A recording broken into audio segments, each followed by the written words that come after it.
Hi, welcome back to my channel. இன்றைக்கி நம்ம வந்து எல்லாருக்கும் பிடிச்சமான ஃபேவரட்டான பிரியாணி ரெசிபி தான் பார்க்க போகிறோம். நான் சிக்கன் பிரியாணி ஜீரக சம்பா அரிசி வச்சு தம் பிரியாணி பண்ணியிருக்கேன். ஸோ அதை வந்து நம்ம சிம்பிளாக வீட்லேயே எப்படி செய்யலாம்னு பார்க்கலாம். 4 ஸ்பூன் அளவுக்கு எண்ணெய் எடுத்துக்கலாம். அதோட 4 பிரிஞ்சி லீஃபு, 4 லவங்கம், தேவையான அளவுக்கு பட்டை, 1 ஸ்பூன் வந்து பார்த்திங்கன்னா சோம்பு சேர்த்து ஒரு ஸ்டார் ஃப்ளவர் போட்டிருக்கேன் இது கூட.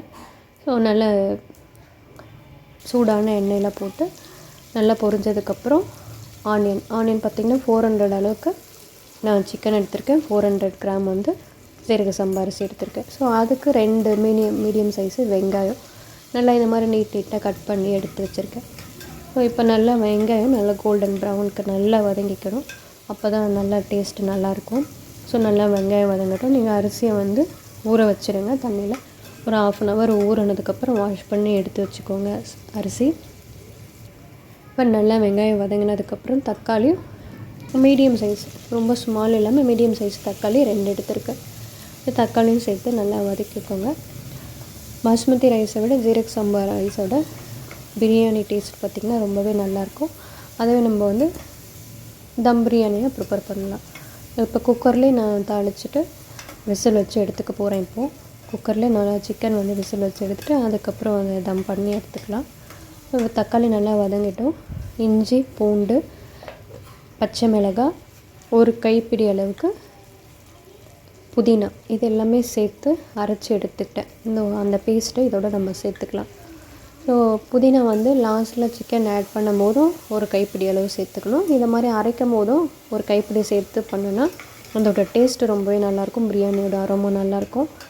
ஸோ நீங்களும் அது மாதிரி ஒரு டைம் ட்ரை பண்ணி பாருங்கள். இப்போ இந்த விழுது சேர்த்து நல்லா வதக்கிக்கலாம்.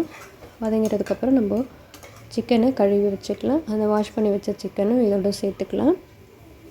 காரத்துக்கு பார்த்திங்கன்னா 2 சில்லி ஆல்ரெடி ஆட் பண்ணியிருக்கோம். இப்போ 1/2 teaspoon chilli powder, 1/2 teaspoon turmeric powder, அப்புறம் 1/2 டீஸ்பூன் வந்து தனியாத்தூள் சேர்த்துட்டு, அதோட உங்களுக்கு வந்து தனியாத்தூள் இல்லை அப்படின்னா குழம்பு மிளகாய்த்தூள் இருக்குன்னா அதை ஆப்போன் இதில் சேர்த்துக்கலாம்.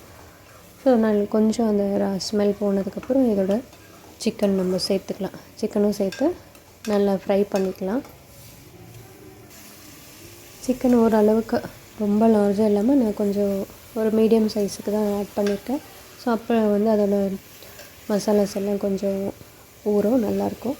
ஸோ இப்போ வந்து அது நம்ம மீடியம் ஃப்ளேமில் ஒரு 10 மினிட்ஸ் வந்து நம்ம சிக்கன் ஃப்ரை பண்ணிக்கலாம். அது வந்து சிக்கன் வந்து அந்த கலர் சேஞ்ச் ஆகும், உங்களுக்கு ஒயிட் கலரில் கொஞ்சம் டர்ன் ஆகும்.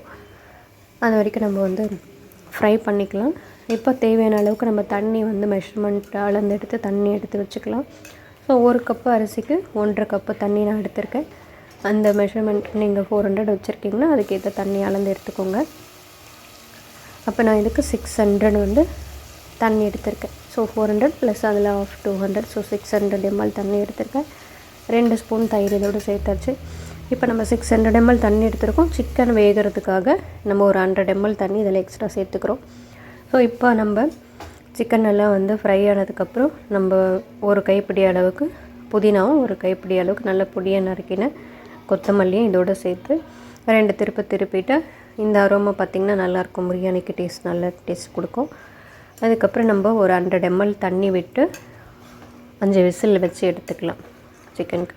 ஸோ நல்லாயிருக்கும். நம்ம டம் பண்ண போகிறதுனால சம்டைம்ஸு சிக்கன் இப்போது ரொம்ப டெண்டராக இருந்ததுன்னா சீக்கிரம் வந்து குக் ஆகிடும், நல்லா சாஃப்டாக குக் ஆகிடும். சப்போஸ் சிக்கன் வந்து ரொம்ப ஹார்டான சிக்கனாக இருந்ததுன்னா உங்களுக்கு வந்து ஒரு 3 விசிலெலாம் வேகாது. ஸோ ஒரு 5 விசில் வந்து குக்கரில் மூடி போட்டு வச்சு எடுத்துக்கலாம். இப்போ 5 விசில் வந்துடுச்சு அப்படின்னா நம்மளுக்கு சிக்கன் நல்லா வெந்து கிடைக்கும். ஸோ இப்போ நல்லா வந்து கொஞ்சம் குக் ஆகிருக்கும். இப்போ நான் வந்து தண்ணியை வந்து ஃபுல்லாக ஆட் பண்ணலை. இப்போ அரிசிக்கு தேவையான மெஷர்மெண்ட்டுக்கு தண்ணி இதோட ஆட் பண்ணிவிட்டு நம்ம அரிசியும் சேர்த்து இதோட சேர்த்துக்கலாம். நீங்கள் தண்ணியை சூடு பண்ணி இதோட ஆட் பண்ணாலும் சரி, இல்லை அப்படியே சேர்த்துக்கிட்டாலும் ஓகே. கொதிக்க வச்சு தண்ணியை சேர்த்தனாலும் சேர்த்துக்கலாம். அரிசி இதோடு சேர்த்துக்கலாம். இப்போ சேர்த்துட்டு நல்லா கிளறி விட்டுக்கோங்க. நல்லா கிளறிட்டு ஒரு நல்ல ஸ்டீம் வெளியில் போகாத அளவுக்கு என்ன பாத்திரம் வைக்கிறீங்களோ அந்த பாத்திரத்துக்கு அளவான ஒரு மூடி போட்டு அதுக்கு மேலே ஒரு வெயிட் வச்சுருங்க. நான் விசில் வைக்கிறதுனால நான் குக்கர்லேயே வச்சு விசில் வச்சுட்டு அதிலே தம் வச்சுக்கிட்டேன்.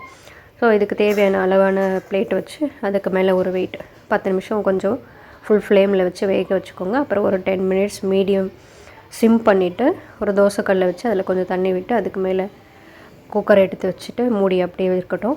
ஒரு 10 நிமிஷம் வச்சிங்கனாலே பார்த்திங்கன்னா அந்த தண்ணியெல்லாம் சுண்டி வந்துடும். இது நடுவில் மிக்ஸ் பண்ணி விட்டு வைங்க. ஸோ இப்போ நம்மளுக்கு சூப்பரான எம்மியான தம் பிரியாணி வந்து ரெடி ஆகிடுச்சு.